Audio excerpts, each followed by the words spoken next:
Buat teman-teman yang selalu bertanya, baik itu mungkin di Instagram, TikTok, dan di beberapa platform yang aku mainkan, bertanya, "Bang, YouTube abang kemana?" Dan ya aku nggak pernah sama sekali untuk ngomong sama teman-teman ya, maksudnya YouTube aku tuh kemana. Ya aku butuh waktu dan aku butuh sedikit ruang gitu kan, biar aku bisa ngomong sama kalian YouTube-nya kemana. Karena ini adalah obrolan yang menurut aku agak sedikit sedih. Sebenarnya aku nih orangnya nggak suka yang namanya tuh dikasihanin orang atau apapun itulah, kayak gitu kan.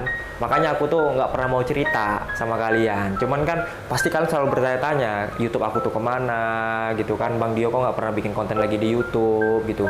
Belum lagi sekarang udah jarang banget bikin konten sama Mak Barbar. Karena kan teman-teman sekalian kenal aku dari YouTube itu ya karena dari Mak Barbar, kayak gitu ya kan. Ya lumayan lama juga aku berkarya di YouTube gitu kan. Dari tahun 2016 ya sampai tahun 2024 atau 2023 ya aku terakhir main YouTube ya kalau nggak salah. Ya benar-benar sangat-sangat menguras tenaga, menguras ide dan segala macamnya kayak gitu ya kan guys. Aku juga bingung mau mulai dari mana. Yang paling pasti aku ngasih tahu dulu bahwasannya kan aku anak pertama dari bertiga bersaudara dan aku juga backgroundnya bukan dari orang yang berada dan aku juga ya terakhir dari keluarga yang kalau dibilang bukan mulai dari nol tapi mulai dari minus. Jadi ya begitulah, belum lagi aku termasuk ya teman-teman tahu sendiri sandwich generation ya yang dimana tuh depan belakang semuanya segala macam nembak semua kayak gitu. Jadi mau nggak mau ya apapun itu di dalam rumahku ya semuanya ngarapin sama aku kayak gitu kan. Jadi buat teman-teman yang mungkin ngira oh Bang Dio ini uangnya banyak apa segala macam kayak gitu, ya kembali lagi guys kayak gitu. Kalau mungkin aku punya orang tua yang udah punya privilege dan segalanya gitu ya mungkin dengan uang yang aku dapatkan dari YouTube itu udah lebih daripada cukup. Cuman kan yang aku dapatkan dari YouTube itu bukan hanya sekedar buatku saja, tapi ya buat keluargaku juga kayak gitu ya kan. Nggak mungkin dong aku mau menunjukkan diri aku sendiri. Kita langsung aja bilang YouTube aku kemana. Jadi YouTube aku itu sudah ya mungkin teman-teman ada yang ngira kalau misalnya dijual ya benar. Jadi YouTube aku pribadi yang 1 juta subscriber itu aku jual. Sebenarnya aku mikir untuk ngejual akun itu udah lama banget. Cuman aku benar-benar sayang banget untuk menjualnya. Waktu itu sangat bimbang, maju mundur untuk mau jual karena ada beberapa penawaran yang sering datang banget di email gitu kan. Dan aku tuh maju mundur ketika dapat tawaran menjual akun gitu kan. Karena aku mikir kayak YouTube ini kan yang membesarkan namaku gitu. Pertama kali yang orang kenal aku itu ya dari YouTube gitu, bukan dari Instagram, TikTok ataupun yang lainnya, enggak. Benar-benar orang kenal aku itu ya sama mamaku ya, Mak Barbar, dan keluargaku yang mungkin kan kenal John Cena dan lain-lainnya gitu. Ya aku dari YouTube. Nah dari situ ya aku agak sedikit, makanya aku jarang bikin konten kan waktu itu ya, paling pasti kehabisan ide karena aku nggak punya tim tetap. Ya biasalah tim-tim aku tuh biasanya part-time aja kayak videographer ataupun editor. Ya itu ada sebuah kesalahan diri sendiri kenapa nggak membentuk tim waktu itu gitu kan. Ya mungkin karena umurku masih umur berapa ya, 19 atau 20 tahunan gitu, kayak ya udahlah kayaknya kerja sendiri masih bisa gitu. Dan ternyata seiring berjalannya waktu ternyata aku nggak bisa kerja sendiri kayak gitu. Aku butuh orang lain juga untuk bantu aku bikin konten. Dan waktu itu aku sempat nggak bikin konten itu sekitar 8 bulan atau hampir 1 tahun aku nggak bikin konten di YouTube. Dikarenakan apa bang? Pertama kehabisan konten, yang kedua ya karena apa ya? Karena kayak pas lagi bikin video ternyata viewersnya rendah, dan situ yang bikin aku jadi kayak agak sedikit kena mental, kayak oh anjir aku bikin konten kok yang nonton sedikit kayak gitu, biasanya nggak segini. Nah di situ aku kayak waktu itu bukannya evaluasi, malah bersedih. Seharusnya aku nggak boleh bersedih dong, seharusnya aku harus cari cara nih waktu itu. Cuman ya namanya penyesalan terkadang datangnya di akhiran kayak gitu kan. Setelah pertimbangan banyak banget dan segala macamnya kayak gitu kan. Awalnya itu aku jual CRF dulu. Nah, jadi memang tipenya aku tuh nggak pengen pinjam uang orang. Dari teman-temanku, ya aku ada teman ya gitu, kami punya grup kayak Mobile Legend gitu kan, yang kami isi cuma 3 orang. Teman-temanku itulah yang benar-benar mereka tuh tahu keadaan aku sebenarnya tuh seperti apa. Kayak gitu kan, jadi mereka itu mau bantu gitu. Udahlah yuk pakai aja dulu uangnya segala macam. Lagian pun aku nggak pakai juga kayak gitu. Dan itu mereka langsung TF dan aku tuh nggak mau.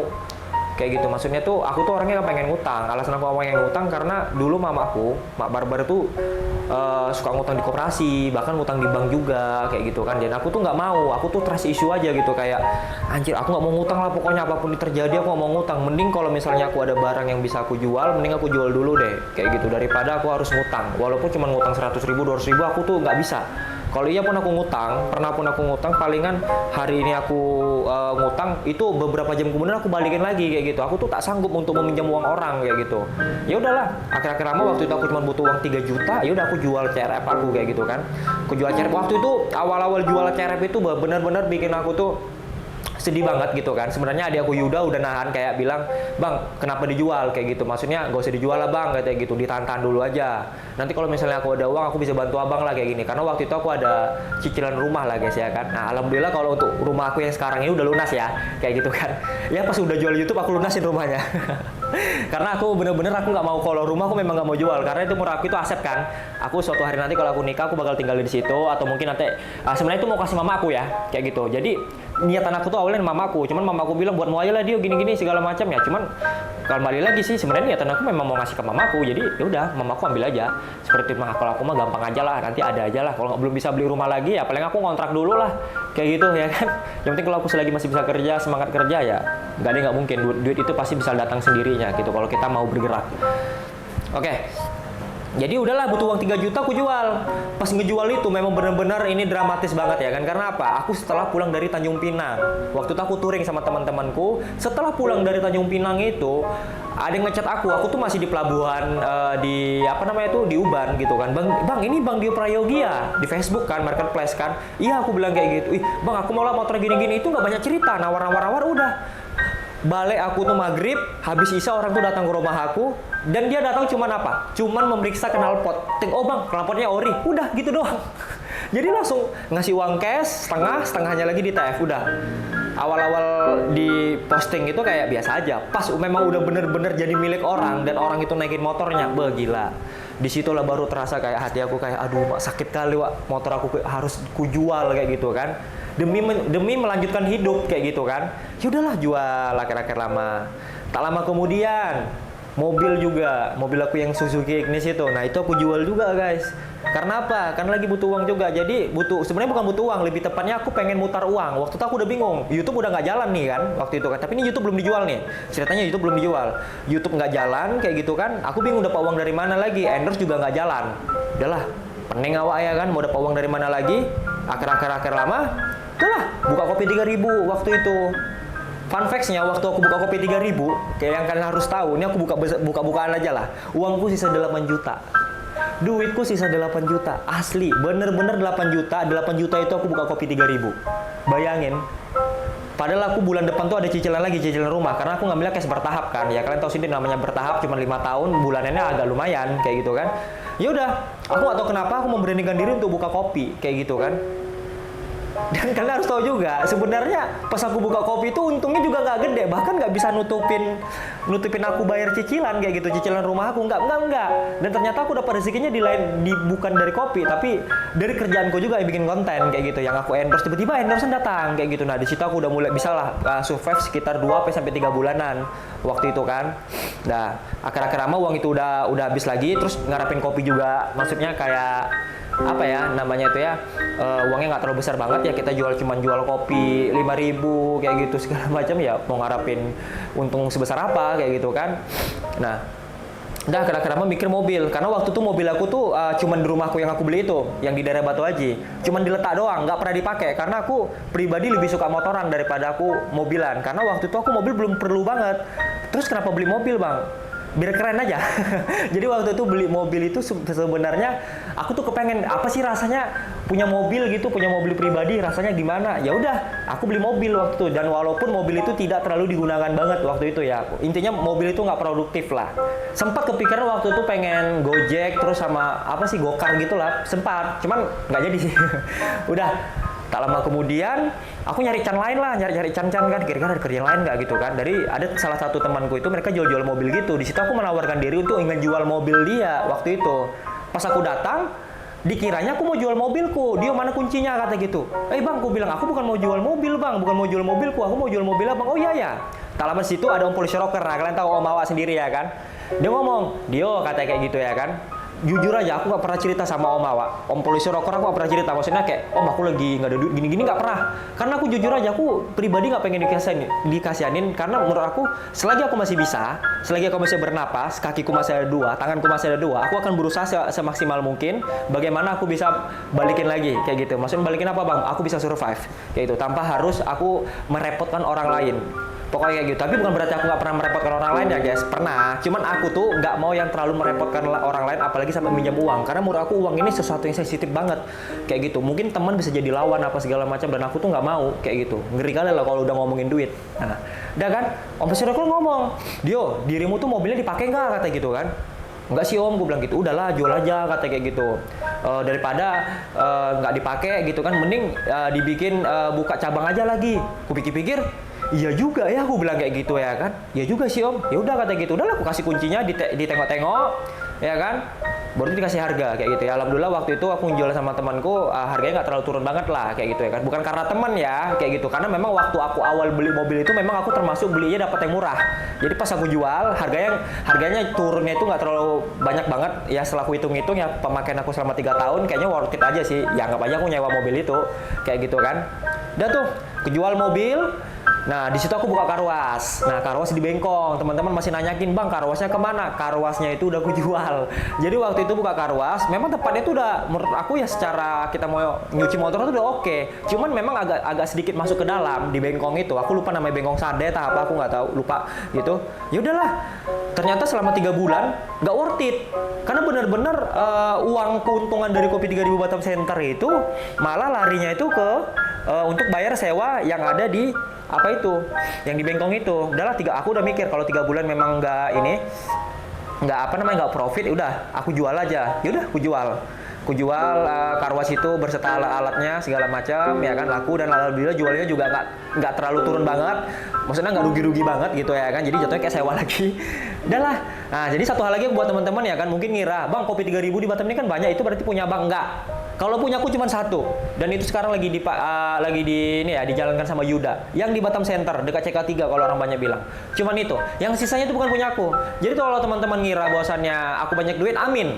Ya, kalau aku punya banyak usaha, aku akan doakan itu amin ya. Kayak gitu. Aku cuma klarifikasi aja gitu. Jadi biar teman-teman jangan sampai, aku juga takut ya kan, nanti mungkin ada masalah di Kopi 3000 yang lainnya, nanti menyangkut pautkan ke aku juga kayak gitu ya kan. Padahal punyaku cuman yang ada di Batam Center. Cuman satu. Nggak ada yang banyak. Oke? Nah, baru tuh buka lagi lah di Piayu. Ya kan? Tak lama kemudian buka di Piayu ini, ruko nih bukanya nih, buka ruko. Tak lama kemudian pas buka ruko ini, ya begitulah guys. Ternyata nggak profit juga gitu. Yang datang cuma beli kopi 3000. Ya udah, kopi hitam doang yang beli 3000. Aduh, aku bilang kayak gitu kan. Ini cobaan kayaknya banyak banget ya rasanya kayak gitu kan. Kayaknya masih banyak cobaan yang belum aku cobain gitu. Udahlah. Nah, disitulah karena aku udah buka udah merasa ini ya bangkrut ya. Jadi kan itu. Ya nggak ada penghasilan waktu itu. Ya udah. Tuh YouTube, pikiran aku YouTube, anjir iya nih, ini YouTube udah bener-bener terbengkalai banget. Waktu itu aku udah pernah nyoba 1 bulan, aku bener-bener ngupload tiap hari, dan ternyata ya viewernya rendah juga. Tapi sebenarnya aku di situ udah salah sih, maksudnya salah tuh kenapa? Kenapa aku nggak coba terus gitu loh? Udah 1 juta subscriber loh, kayak gitu, nggak mungkin nggak ada yang nonton gitu, bahasanya begitu ya. Cuman aku tuh kayak kena mental banget lah guys. Jadi ada sesuatu yang aku nggak bisa ceritain di sini, kayak gitu. Takutnya kalau aku menceritakan di sini, nanti ada beberapa pihak yang mungkin nanti merasa kayak nggak enak apa segala macam. Aku nggak mau. Karena secara pribadi aku tidak akan yang namanya mau menyalahkan orang lain, kayak gitu. Semua yang ada yang terjadi dalam diri aku ini pure itu kesalahan aku sendiri. Oke? Kesalahan aku sendiri, kenapa aku bisa kayak gini apa segala macam, ya udah itu sendiri sendiri. Karena kalau menurut aku mau nyalain orang lain apa segala macam, itu sesuatu yang sangat freak banget ya. Maksudnya kayak ngapain kok nyalain orang lain gitu. Ya yang paling dekat, yang paling bisa kok salahin sekarang itu cuma diri sendiri. Ya udah, aku nyalain diri aku sendiri kayak gitu, dan aku situ merenung, evaluasi dan segala macam. Ya pada akhirnya itulah YouTube kejual. Waktu itu udahlah, aku jual aja lah YouTube lah, lumayan kan uang dari YouTube ini bisa aku lempar untuk ngelunasin rumah. Jadi waktu itu rumah aku tuh sekitar 1 tahun lagi udah lunas. Di situ aku benar-benar langsung lunasin itu rumah. Kayak gitu, udah habisin rumah. Jadi ya untuk mengurangi beban pikiran lah, karena secara pribadi aku sebenarnya kalau mau beli apa-apa tuh cash. Aku tuh nggak pengen yang namanya kredit dan lain-lainnya gitulah, karena bikin aku kepikiran. Kalau orang-orang lain mungkin ada mikir kayak mungkin beli-beli kredit itu biar semangat kerja ya. Kalau aku enggak, aku malah kalau misalnya ada yang kredit-kredit gitu, aku malah bikin aku tuh semakin kayak merasa apa ya, merasa nggak semangat hidup gitu rasanya, kayak punya utang tuh kepikiran setiap malam apa segala macam kayak gitu loh. Nggak bisa, jadi aku nanti malah nggak gerak. Nah, kemarin itu rumah itu ya karena Mak Barbar tuh pengen rumah waktu itu. Aku bingung juga ini ya kan. Padahal udah aku bilang juga sama Mak, tunggu dulu lah Mak, aku bilang kayak gitu ya kan. Tunggu uangnya udah terkumpul baru kita beli cash aja. Cuman kembali lagi guys, aku mikirnya panjang juga kan. Mak, kalau memang iya, mohon maaf ya kalau umur mamaku panjang apa segala macam. Kalau enggak, Mak, aku bilang kesempatan aku untuk membahagiakan orang tua mana lagi nih, aku bilang kayak gitu kan. Nggak bisa nih, udahlah gas aja lah, aku bilang. Menurut aku sih kalau misalnya kredit rumah tuh cash bertahap kayak gini kayaknya masih aman-aman aja deh. Makanya aku ngambil yang termasuk risikonya rendah kan, cash bertahap ini. Aku nggak mau ngambil yang namanya apa sih Wan, kalau misalnya ngambil rumah sampai 15 tahun 10 tahun itu KPR ya. Nah KPR aku tuh nggak mau, KPR itu aku nggak mau kayak gitu. Ya udah, karena kelamaan ya kan Mak, 10 tahun 15 tahun wah kelamaan anjir. Udah aku ambil 5 tahun, itu aku bilang tadi alhamdulillah di tahun 2025 ini udah lunas kayak gitu.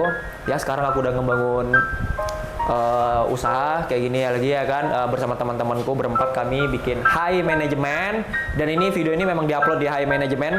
Nanti kedepannya lagi mungkin beberapa kontenku juga yang receh-receh gitu ya kan kita bakal upload di sini.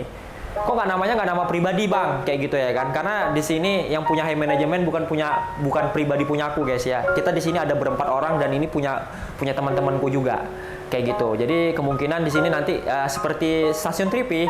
Jadi kita nanti ada beberapa episode yang mungkin yang keren gitu. Mungkin kita juga ada bikin film, ada bikin drama, ada bikin konten-konten receh, atau mungkin bikin konten yang dimana mencari jodoh.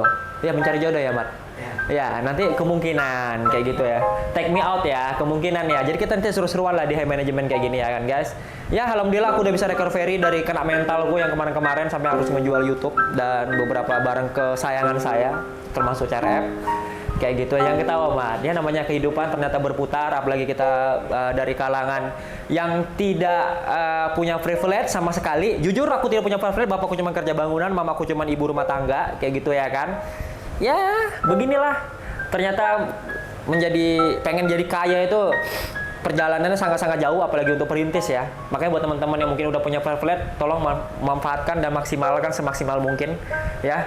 Kayak gitu buat teman-teman yang perintis seperti aku, atau mungkin kalian juga senior generation yang harus membiayakan orang tua dan adik-adiknya, kalian tetap semangat. Kalau aku bisa hidup, kenapa kalian juga nggak bisa? Kayak gitu ya kan. Yang paling pastinya gini, jangan sampai kan berpikir bahwasannya kalian itu bakal menyerah, bakal kalian harus kayak sampai suicide gitu ya kan. Maksudnya bundir gitu, jangan ya. Kayak gitu ya. Seburuk-buruknya dunia ini, secapek-capeknya dunia ini, selelah-lelahnya dunia ini, kalian itu harus tetap hidup. Ya kan? Kalau kalian mikirnya gini, kan nggak bahagia di dunia ini ya. Kalau kalian nggak bahagia, tapi percayalah, ada orang yang bahagia ketika kalian itu masih hidup. Ingat itu ya. Kalau kalian nggak bahagia, tapi masih ada banyak orang yang bahagia ketika kalian itu masih hidup. Jadi jangan pernah sia-siakan hidup kalian. Tetap berusaha. Mau sebanyak apapun utang kalian bermiliar-miliaran, ratusan juta apa segala macam. Kalau kalian itu percaya, kalau kalian masih bisa bergerak, insya Allah rezeki itu pasti bakal datang. Oke, jadi mungkin begitulah klarifikasi aku buat teman-temanku sekalian kemana YouTube aku. Yang pertama aku bilang tadi sudah aku jual, dan ya begitulah perjalanan tadi aku kenapa YouTube itu sampai bisa dijual. Karena benar-benar ya begitulah guys ya. Karena kita banyak kebutuhan itu ya tiap hari harus ada terus kayak gitu. Makanya kalau orang yang sama aku ya kayak gitu ya, mungkin jadi istri aku nanti kemudian hari apa segala macam, kayaknya cobaannya makin berat ya. Jadi mungkin buat sekali lah ngomongin lah ya kan, siapa tahu dia nonton ya. Tapi nggak tahu orangnya siapa nih, kayak gitu, random aja lah ya. Ya beginilah ya kan. Tapi tenang aja, kalau yang jadi istri aku tetap berusaha kayak gitu. Karena aku orangnya pantang menyerah, dan aku tuh orangnya nggak pernah mau libur yang namanya kerja. Karena udah target aku di umur 35 tahun, aku udah bisa main golf, main Harley, itu udah tujuan aku. Kayak gitu. Jangan pula nanti kalau udah umur 40, 45, 50 baru aku bisa menikmati hidup. Enggak. Kalau bisa di umur 35 tahun aku benar-benar udah bisa nikmatin hidup. Karena menurut aku sebagai perintis di umur aku 35 tahun, mungkin di waktu sekarang umurku 25, berarti itu 10 tahun menurut aku di waktu 10 tahun ini menurut aku udah bisa sih. Kalau benar-benar aku konsisten ya. Kayak gitu. Cuman kalau misalnya aku malas-malasan, kayaknya hidup aku bakal gini-gini aja sih. Makanya buat teman-teman jangan pernah malas-malasan. Jangan pernah yang namanya kalian ngeluh. kayak gitu ya kan, alah kerja capek apa segala macam kayak gitu ya, kalau bisa jangan. Tapi kalau kalian pengen ngeluh ya ngeluh-ngeluh aja kayak gitu ya kan, nggak ada masalah, namanya kita manusia, kita bukan nabi boy gitu. Jadi mungkin kita kalau misalnya merasa kayak hidup ini capek banget, kita ngerasa kayak hidup ini kayak aduh apalah ini kayak gini segala macam, uang nggak ada, utang di mana-mana, aduh slow guys. Intinya rezeki itu pasti selalu ada. Buktinya aku sekarang ini guys, sampai aku harus jual YouTube apa segala macam, alhamdulillah rezekiku ada lagi.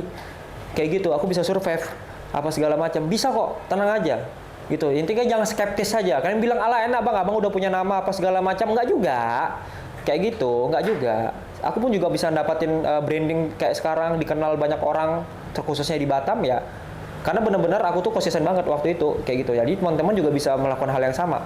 Kalau aku makan nasi, ya teman-teman juga makan nasi kan, berarti kan teman-teman juga di rumah pasti bisa juga kan untuk ngelakuin hal yang sama seperti apa yang aku lakukan. Nggak harus kalian jadi konten kreator, mungkin kalian jadi pengusaha dan lain-lainnya lah yang bisa menghasilkan uang kalian banyak. Oke? Kayaknya gitu aja klarifikasinya ya. Ya udah oke lah nggak Wanda? Maksudnya secara jalan ceritanya ya. Apa ada perlu lagi nggak maksudnya? Mungkin aku ada lupa nih. Soalnya aku udah mau agak sedih nih. Itu doang progres ke depannya. Progres. Progres ya. High management ini apa bakal ngapain aja? Oh, high management. Ya. Banyak kita guys ya di high management ini yang paling pasti kita mungkin kayak kita ada wedding, kita ada foto model, kita ada foto produk, terus kita juga ada apa?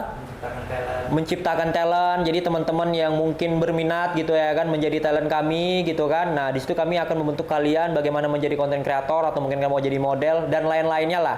Ini pengen ke depannya pengen apa ya? Walaupun nggak semuanya yang aku ceritakan ini bukan nggak berjalan tapi belum berjalan. Dan untuk yang saat ini yang berjalan aku bilang tadi kayak aku bikin konten receh ini, klarifikasi ini, terus nanti kita juga ada podcast, terus kita juga nanti ada bikin-bikin film gitu ya kan, ada bikin-bikin drama atau mungkin ada konten komedi. Pokoknya semua yang berhubungan dengan konten kita bakal buat di sini. Bang, kok itu berarti banyak kali kerjanya? Iya. Karena tipenya aku kerja semua kita harus coba. Kalau kita nggak coba, kita nggak tahu. Makanya teman-teman kalau ketika lagi ngelakuin sesuatu, jangan pola langsung mikirnya, aduh ini kayaknya nggak berhasil, aduh ini kayaknya nggak worth it, aduh ini cuma ngeluarin modal banyak apa segala macam. Jangan kalian ngomong gitu dulu. Berarti kan tuh udah skeptis dari awal, tuh udah nggak percaya diri, udah pesimis. Jangan begitu, dicoba dulu. Kalau iya pun, kalau misalnya kayak ngelakuin sesuatu terus itu rugi, minimal kan udah dapat ilmunya. Karena ilmu yang paling mahal itu adalah pengalaman. Nah, seperti itu. Ya guys, kayak aku buka kopi 3.000 ya kan, bangkrut, buka karwas bangkrut. Bukan berarti kan ke depannya aku nggak bakal buka lagi. Kayak gitu. Misalnya contoh, pasti insya Allah aku kalau misalnya ada modal lagi, aku bakal buka lagi. Dan aku nggak perlu belajar dari awal lagi. Karena aku udah ada ilmunya, ya aku tinggal buka aja doang.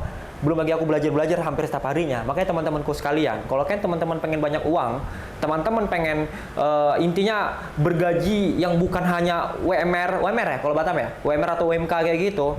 Karena harus banyak-banyak belajar guys. Karena orang-orang di luar sana bisa dapat 100 juta sebulan, 1 miliar satu bulan. Kok bisa mereka loh? Mereka juga manusia. Kenapa kita nggak bisa? Bener kan? Jadi kalian harus melakukan sesuatu yang tidak biasa. Ya, kalian jangan pernah melakukan sesuatu yang orang lain, semua orang itu bisa. Ya, tapi kan harus melakukan sesuatu yang nggak semua orang itu bisa. Dan kalau kalian konsisten dalam hal itu, insya Allah kalian bakal bisa mendapatkan uang yang banyak dan banyak. Seperti itu guys ya. Semangat cari cuannya buat teman-teman sekalian, semangat buat teman semuanya. Tolong kalau kalian kasih aku semangat di bawah di kolom komentar, aku terima kasih banget buat teman-temanku sekalian ya. Jadi aku cuma mau nge-share pengalaman hidup aku aja. Dan ini aku gak pernah ceritakan dimanapun, cuman hanya di sini. Bahkan aku datang ke kampus apa segala macam tidak pernah saya ceritakan ini. Saya ceritakan yang enak-enaknya aja. Tapi di sini saya ceritakan yang gak enaknya ya. Sorry, aku ada kawanku banyak di sini. Sebenarnya aku udah mau meneteskan air mata karena udah tisu udah siap nih di depan. Cuman ya karena teman-temanku banyak kan, karena aku orangnya termasuk yang malu untuk nangis di depan teman-temanku. Thank you. Sampai jumpa lagi. Assalamualaikum warahmatullahi wabarakatuh.